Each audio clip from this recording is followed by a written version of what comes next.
Episode के and में डोली ढूंढती है डिम्पी को, सॉरी डिम्पी ढूंढती है मीनू को। फिर डोली आती है कि तुम्हें कहीं दिखी मीनू? बोला हमें नहीं दिख रही मीनू। फिर सारे लोग अनुपमा के पास जाते हैं, बोले मीनू कहाँ है?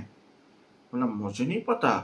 बोला मेरी मीनू कहाँ है? कहीं आप लोगों ने मीनू को भगा तो नहीं दिया उस सागर के साथ, क्योंकि सागर भी नहीं दिख रहा घर में। बाकी पीछे से बोली और इतने में दरवाजे से हमारे मीनू सागर आते, बोले हम यहाँ हैं।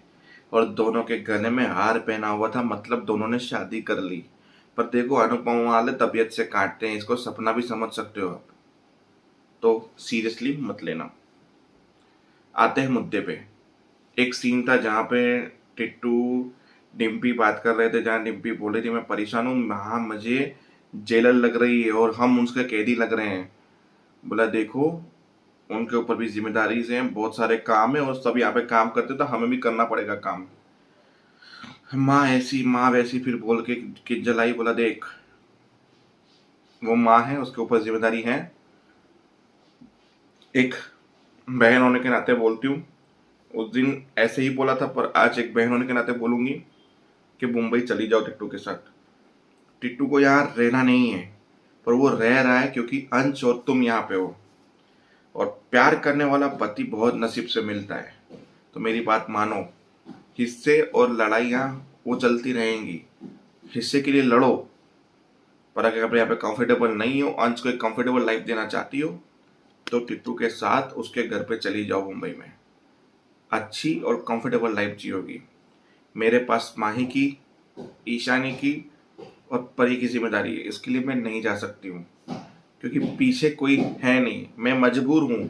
चाहूँ तो मैं भी मेरी माँ के घर पे जा सकती हूँ, इससे बेटर लाइफ मिल सकती है मुझे, पर मैं नहीं जा रही, उसका मजबूरी है। तुम्हारे पास कोई मजबूरी नहीं है तो तुम तो जा सकती हो। फिर एक सीन में जब झगड़ा खत्म हुआ उसके बाद तोशु डोली के पास गया। डोली जहाँ फेंक रही थी सारे के सारे गमले उठा के, बोला देखो गमले फेंक रही हो अच्छी बात है, मम्मा काम मुझसे ही कराएगी, तो ये गमले उठा के रख देना। और रही बात जमीन जायदाद और पेंट हाउस की, इसको भी साइड पे रखते हैं। मतलब पर मैं तुमको हाथ क्यों मिलाऊं तुम्हारे साथ? मतलब मम्मी मेरी उतनी दुश्मन है जितनी आपकी दुश्मन है। मम्मी का ये रोब जमाना, एटीट्यूड दिखाना, ये डायलॉग बाजी करना मुझे भी रास नहीं आता। सोच के देखो कोई भी जंग अकेले नहीं लड़ी जाती है, तो हाथ मिला लो। हाँ पर ये सब साफ करने के बाद आना, ठीक है? अब ये सब लोग क्यों इतनी तैयारी कर रहे हैं मैं बताता हूँ ना। पहले तो अनुपमा का जब टॉपिक शुरू हुआ, जहाँ पे अनुज समझा रहे थे, फिर राधा कृष्ण वाला प्यार की बातें चल रही थी।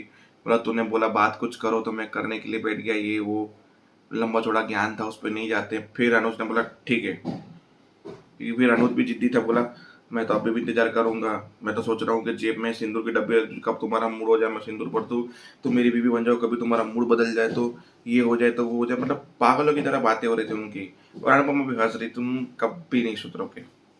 फिर बोला ये सब चीजें छोड़ो, अब तू दूसरी बात करनी। तो दूसरी बात ये है कि हमने, मतलब तूने बाहर जो इतना बड़ा वो ड्रामा छोड़ कर आई हो आधा अधूरा, उसे जाके कंप्लीट करना पड़ेगा ना हमें, तो चलें। फिर वो सागर के पास गई, सागर पैरों में गिर गया, माफी मांगी। अनुपमा ने उसे माफ किया। बोला देखो प्यार करो अपनों के दम पर, मतलब अपनों से लड़ना नहीं है हमें, अपनों से प्यार करना है। तुम मेरी भांजी को खुश रख पाओगे, उसे हर सुख देख पाओगे, ये कर पाओगे वो कर पाओगे, ये सब का भाषण अनुपमा ने दिया। सागर माना। फिर बोला कि आज रात बहुत हो चुकी है, अब सुबह होके बाकी का ड्रामा करेंगे। तो सुबह जैसे हुई तो नींद में उठे तो गाना बजा, दूल्हे का सेहरा सुहाना लगता है, दुल्हन का तो दिल दीवाना लगता है।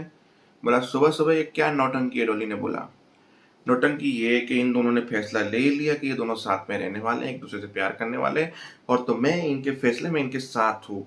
बोला आप भी हद करती हैं, आप क्या मेरी बेटी को समझती है कि रिक्शा वाले के साथ अटका देंगी उनको? अगर इसकी जगह आपकी बेटी होती तो भी ऐसा ही करते। डोली बहन आपको अच्छे से आप मुझे जानती है कि मैंने कभी भी पैसा देखकर प्यार नहीं किया, ना पैसे के लिए कभी प्यार किया है।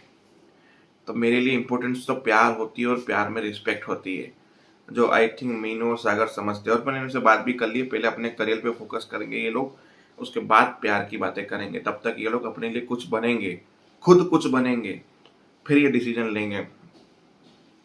फिर बात चिढ़ गई, ये सब लोग गुस्सा हो गए और मैटर खत्म, मतलब खत्म।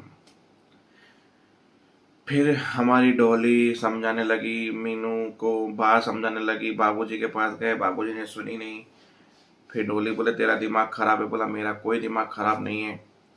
फिर एक सीन था जहाँ पे अनुपमा सुबह सुबह सबको निला रही थी, ये कर रही थी, तो छुपा के चाय पीते हैं यार, इन आशा भवन वालों की चाय जरूर अच्छी हो, बाकी कुछ अच्छा हो कि ना अच्छा हो। बोला चाय पीने के बाद ये गोबर उठाओ, और गोबर उठाने के बाद उसके उपले बनाओ। ची माँ क्या मजाक कर रही हो, सुबह सुबह हम करेंगे कि ये सब काम? बोला करना तो पड़ेगा, एकदम सागर है, बोला इनसे करवा दो यार, ये फटीचर इनका काम है गोबर उठाना। सागर जरा गोबर उठाओ और उसके उपले बना दो।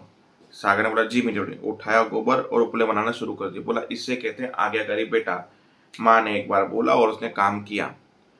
ये मत समझना कि तुम बच गए हो, तुम भी आओ और इसके साथ बैठ के काम करो। फिर ये तो बिस्तरा पोटला पकड़ो और निकलो यहाँ से। फिर वो लोग बैठे सागर के साथ और ची ची पू पू करके उबले बटोरने लगे। तब डिम्पी देख रही थी, फिर डिम्पी अंदर गई, गुस्सा कर रही थी, जो मैंने डिम्पी का सीन बताया।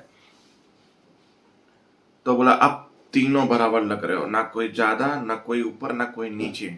इसलिए हमेशा अपने को ऊपर देख के उसकी तरफ नहीं बढ़ना चाहिए, अपने को नीचे देखने वालों की तरफ ची नहीं करना चाहिए। जिंदगी कब किसी से क्या करवा देगी पता भी नहीं चलेगा। समझ में आता है आपको? अब यही काम रोज करना है आपको। चलो, तो फिर एक स्टॉल सुबह में लगाया। अनुपमा ने सब कुछ काम खत्म करने के बाद अनुज उसकी मदद करा था। बोला नहीं आप ऑफिस का काम कर लो, इन्वेस्टर को फोन लगाओ, बोलो वो तो मैं बाद में लगा दूंगा, पूरा दिन है मैं तुम्हारी मदद कर लेता हूँ। इतने में बा और डिम्पी, और सॉरी बा, डॉली और मीनू को जबरदस्ती लेके जा रहे थे। बोला कहाँ लेके जा रहे हो? बोला माँ बेटी के बीच में आने की कोशिश मत करना तुम। फिर टैक्सी में बिठाया, निकल गए। सागर गुस्से गुस्से में उनके पीछे पीछे गया। वो लोग गाड़ी चल। बोला मैं गुस्से में मेरी की माँ की भी माँ हूँ, इसकी बेटी हूँ मैं। बा बोली तुम मेरी तारीफ कर रही हो या मेरी बुराई? ये सब चीजें हुई और टैक्सी चलती रही। सागर उनका पीछा करता रहा, अनुपमा टेंशन करती रही।